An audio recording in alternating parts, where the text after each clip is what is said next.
ففي القرن التاسع عشر هاجر الكثير من اللبنانيين إلى إفريقيا هروبا من الفقر، وازدادت هذه الهجرة بعد الحرب العالمية الأولى التي ضربت الإمبراطورية العثمانية، وكانت لبنان إقليم من هذه الإمبراطورية التي اندثرت. فاللبنانيين في السنغال أثروا بطريقة إيجابية في هذه الدولة، ساهموا في النمو الاقتصادي والاجتماعي، واندمجوا بطريقة واضحة في البلد، فحتى أن أصبحوا يتحكموا في قطاعات كبيرة من الاقتصاد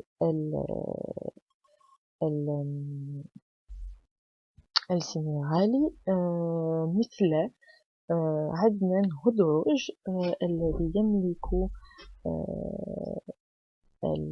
الشركة ميركور، وهي الشركة الأولى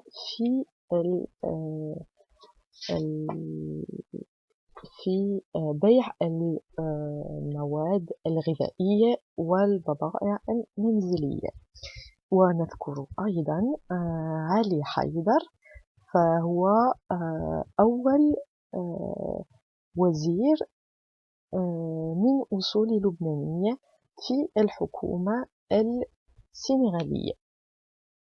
لكن هذه الصورة صورة خارجية، ولا يزال يعانون اللبنانيين من كثير من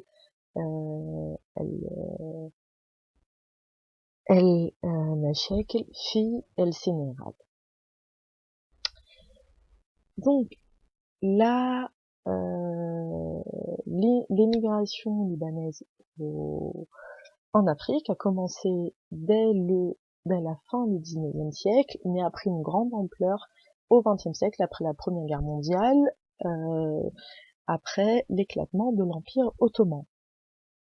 Donc les Libanais au Sénégal ont marqué positivement depuis des décennies leur présence au pays, en contribuant au développement économique et social de leur pays, l'adoption, et réussi leur intégration dans la société sénégalaise. Par exemple, ils contrôlent des pôles entiers de l'économie, comme par exemple Adnan Oudrouj, propriétaire du groupe Mercure, qui est leader de la grande distribution au Sénégal.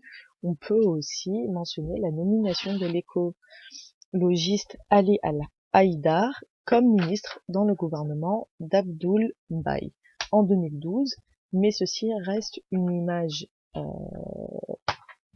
extérieure, et de manière interne, on peut voir qu'il subsiste des problèmes de discrimination entre les Sénégalais et les Libanais, et que l'intégration n'est pas complète.